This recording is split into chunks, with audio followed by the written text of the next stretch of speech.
everyone. As majority or some of the viewers may know, my name is Cody.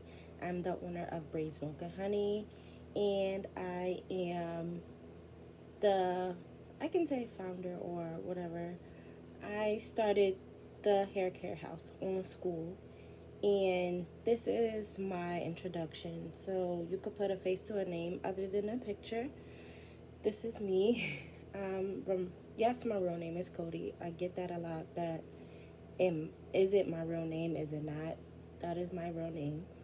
And welcome to the hair care house. I started the hair care house based on my brand Braid Smoke and Honey, with me having herbal and natural hair care products, because I see a lot of brands with hair care products, but not like, I don't know, like with their, I don't know, with ordering from different brands, if they put hair care tips in their packaging, if they like go that extra mile like some business owners do, like I do. Majority of my orders, I put in hair care tips. I've done this years ago, even when I started back in 2018. So it's about going that extra mile to make sure your customers understand that it's going to take more than their products to grow their hair, to strengthen their hair, to look good. It's basically from the inside out. So I decided to create the hair care house so that people can get that knowledge that they need, other than products growing their hair. Like, this is what I do. All of these herbs, and I finally got, this is my first time having brochures for my business. So brochures, I'm trying to implement different ways to give my customers hair care tips other than handwriting them on cards and putting it in packaging. So yeah, this is the hair care house. Welcome. If you found me through Instagram, Facebook, TikTok, Threads, thank you. Thank you for joining, and welcome. Please introduce yourself. Don't hesitate to do that in any post that I post, or whatever it is. If you want to introduce yourself to me personally, you can. But welcome and thank you. Welcome again to the hair care house. This is phase 1, the foundation and hair science. We are starting with porosity and density. Okay. Hair porosity refers to the ability to absorb and retain moisture. Understanding your hair's porosity level can help you choose the right products, and treatments to maintain healthy, strong, and shiny hair. In this phase, we will explore the science of hair porosity and how to determine your hair type. Hair porosity science. Hair porosity is determined by the structure of your hair cuticle, which is the outermost layer of the hair strand. The cuticle consists of overlapping scales that protect the inner layers of the hair. When the cuticle is tightly closed, the hair has low porosity and is less prone to frizz, damage, and breakage. On the other hand, when the cuticles are open, the hair has high porosity and is more susceptible to damage and moisture loss.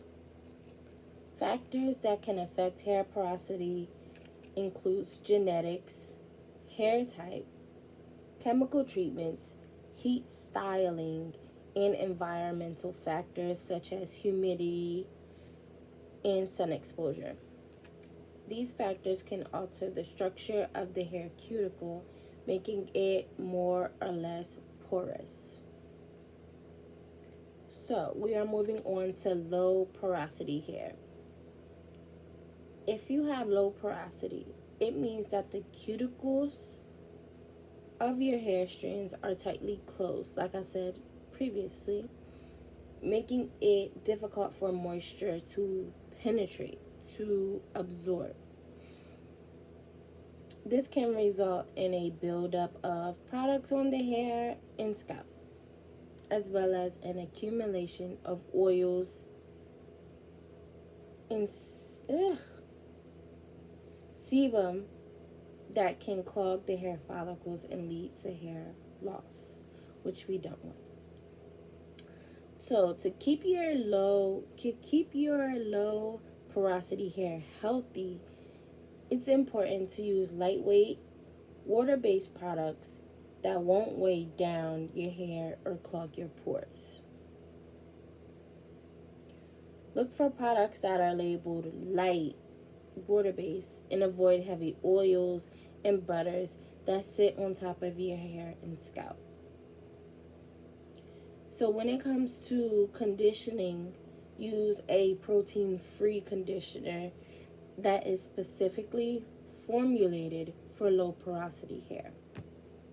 This will help to open your hair cuticles and allow the conditioner to penetrate properly and deeply. Now we move on to medium porosity hair. If you have medium porosity hair, your cuticles are more open and able to absorb moisture and nutrients easily.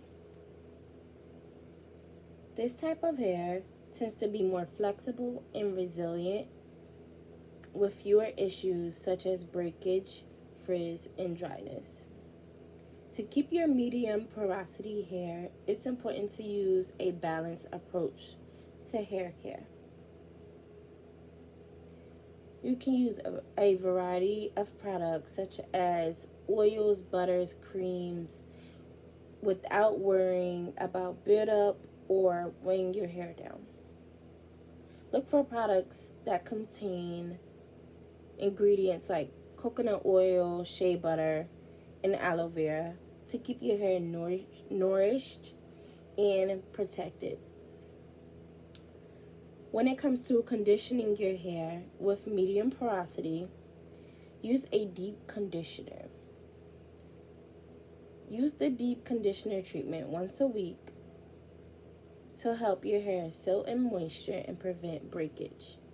You can also use a leave-in conditioner or a hair mask to keep your hair hydrated and nourished between washes. Okay, last porosity is high. If you have high porosity hair, it means your hair cuticles are very open and porous. And porous is spelled Porous, allowing moisture to enter and leave the hair shaft quickly. It can result in dryness, frizz, and breakage, especially if you use heat styling tools or chemical treatments on your hair, meaning perms, mainly perms. Keep your high porosity hair healthy. It is important to use products that can seal the cuticles and prevent moisture loss. Look for products that contain natural oils such as jojoba, argan, and avocado oil to help hydrate and nourish your hair. You can also use a protein treatment once a month to help strengthen and repair your hair. So when it comes to conditioning your high porosity hair, use a deep conditioner treatment once a week to retain moisture and prevent breakage. You can also use a leave-in conditioner and a hair oil to keep your hair hydrated and protected throughout the day. Yeah. So, let's determine your hair type. I will have a visual description. So this is like the verbal description.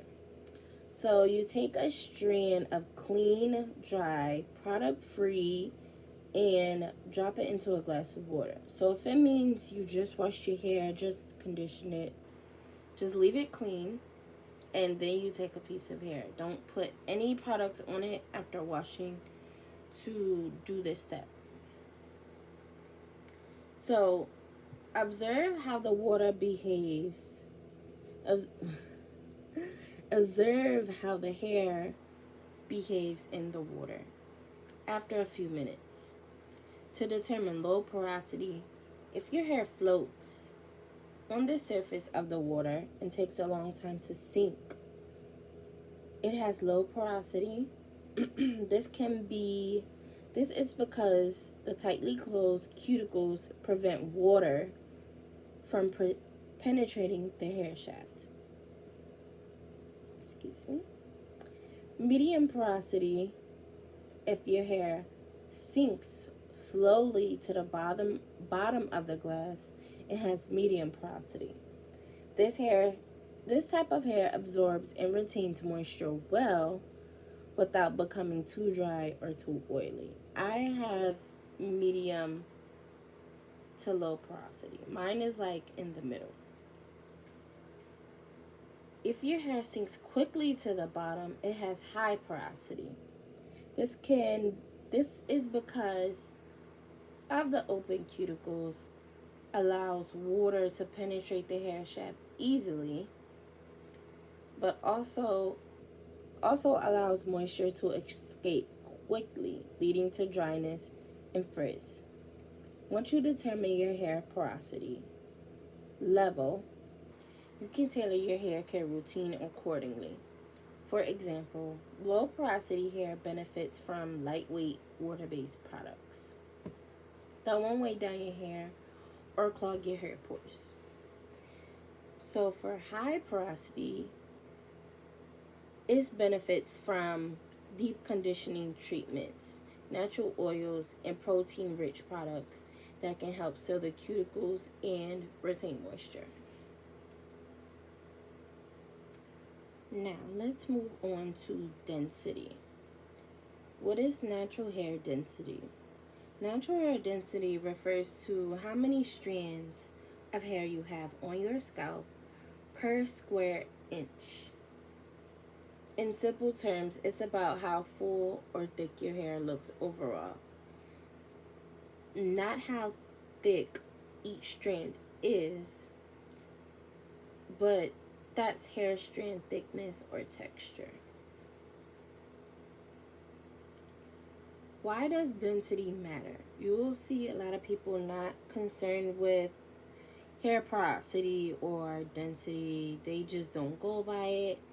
I stopped going by it, both, because I already knew mine personally, and I just went based off what I knew for my personal hair care routine. So why does density matter? Density helps you choose the right styles. Low density hair benefits from styles that create volume, like twist outs, roller sets, and fluffy wash and goes. High density hair often looks great that reduces bump. Great in styles that reduce bulk. Chunky twists, stretch styles, and updos. It guides product usage. Low density hair may feel weighed down by heavy creams and butters, but high density hair usually needs more product and layering to stay moisturized.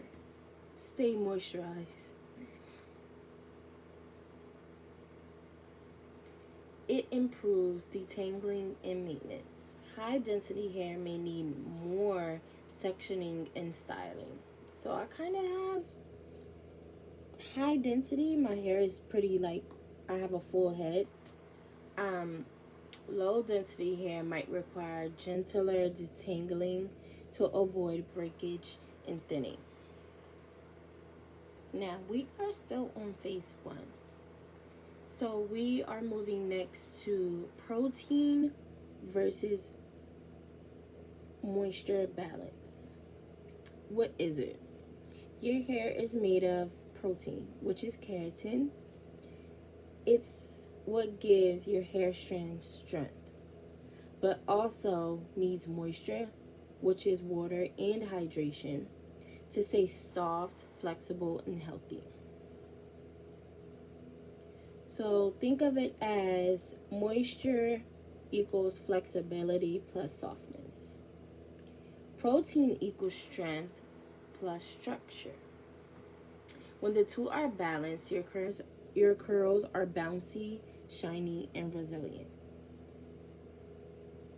Why does this matter? If you have too much moisture and not enough protein, your hair feels overly soft or mushy. It lacks volume and doesn't hold styles, or breaks easily when wet. If you have too much protein and not enough moisture, hair feels dry, stiff, or brittle. Snaps when stretched, but curls look dull and lifeless. How do you keep the balance? Moisture regularly. Use water-based leave-ins, creams, and deep conditioners. Add protein treatments every 4 to 6 weeks, or more often if the hair is color treated or chemically processed, which are box perms, professionally colored, perms in general, or the color treated, which can be boxed as well or professionally done. You still have to keep up with that protein. Also, listen to your hair.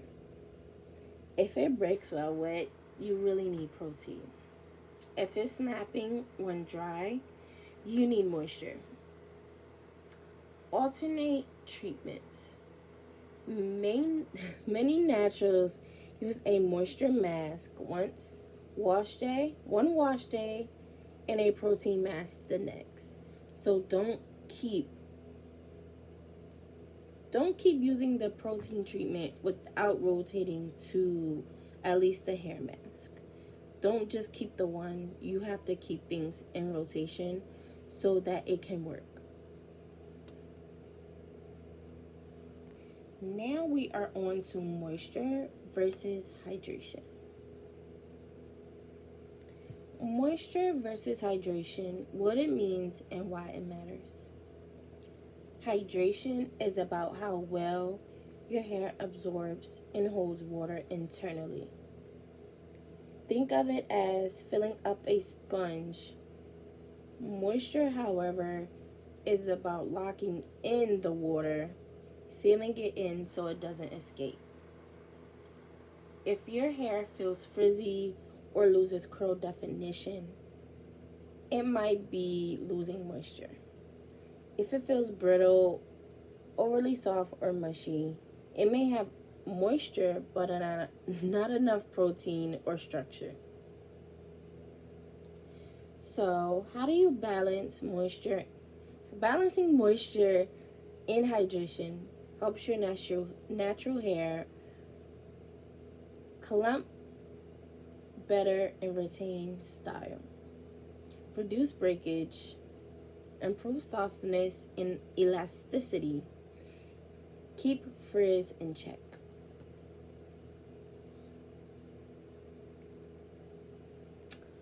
Now, this is like my favorite part because ingredients make me cringe because I know the bad ones that are in products. So this is me sharing it with you guys on what to look out for.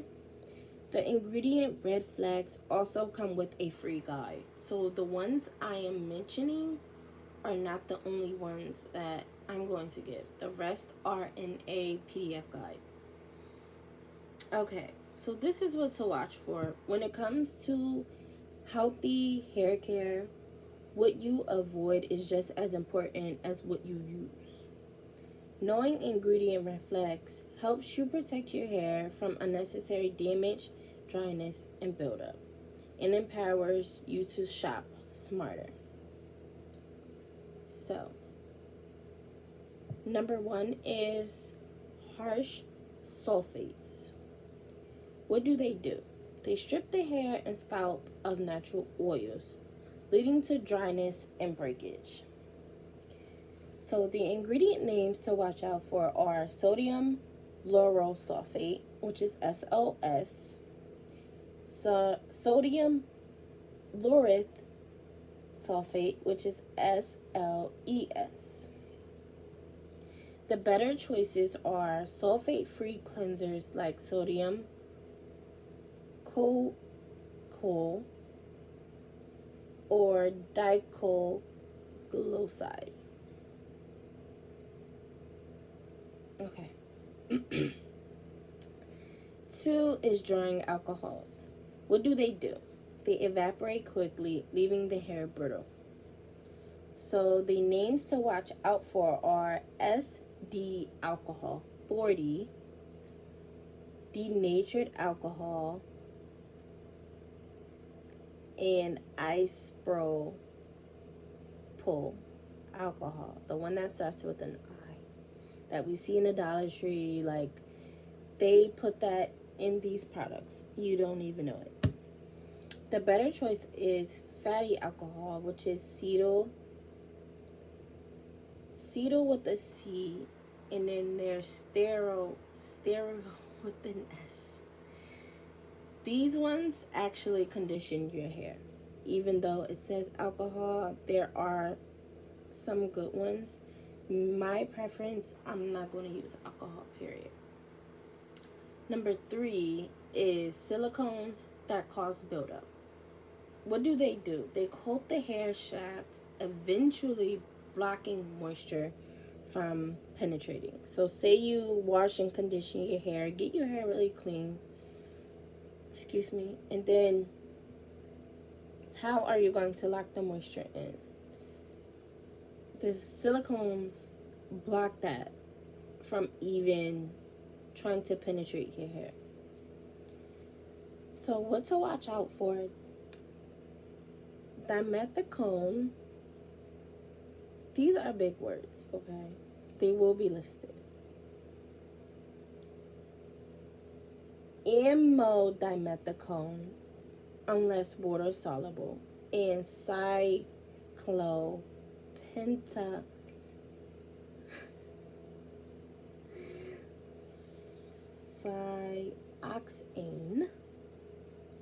Watch out for those 3. The better choices are water soluble silicones or lightweight natural oils. Number 4 is parabens and formaldehyde releasing preservatives. What do? They may irritate the scalp and raise health concerns over long-term use. Watch out for methylparaben, propylparaben, DMDM, high dantonin, and imidazolidinyl urea, urea. Better choice is natural preservatives like potassium sorbate. Okay. The next better choice is products with essential oils or listed as fragrance free. No, that's for the next one. Because the next one is fragrance overload.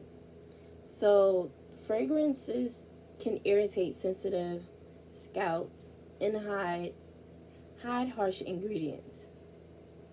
Watch out for product listings that says fragrance or slash parfum with a P. That's also in, they put those in detergents as well, so be better careful. So like I said, the better choice for that one is essential oils or products listed as fragrance free. A lot of my products now are listed as fragrance free. The last one is heavy waxes and non-water soluble oils. Excuse me. What do? They sit on top of the hair, tapping dirt and causing buildup that can only be removed with harsh shampoos. Really harsh. The ones that leave your hair feeling like you didn't wash it. Over time, it keeps moisture from getting in and can't make the hair feel dry or coated. And can make the hair feel dry or coated. Watch out for petroleum.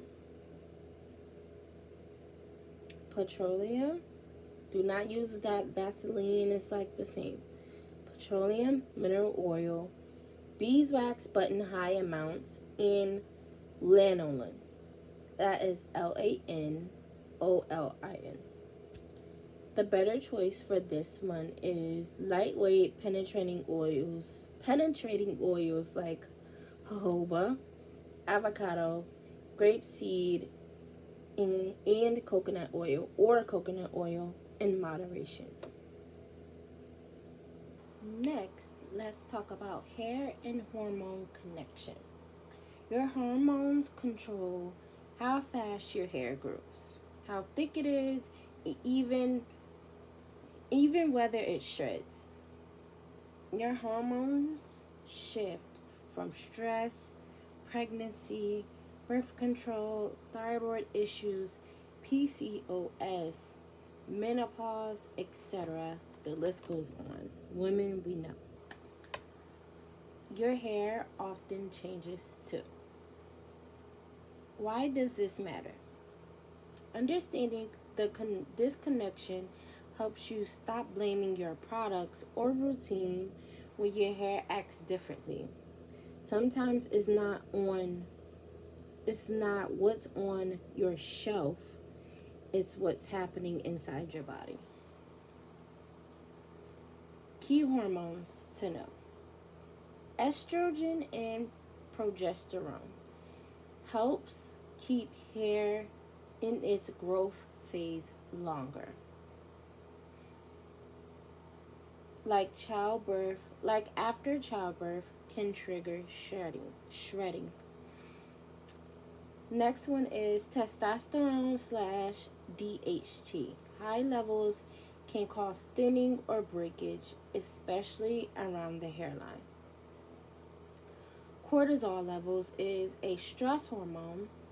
Chronic stress can push the hair into its shredding phase too soon. Lastly is thyroid hormones. Low or high thyroid function can cause excessive shredding or brittle hair.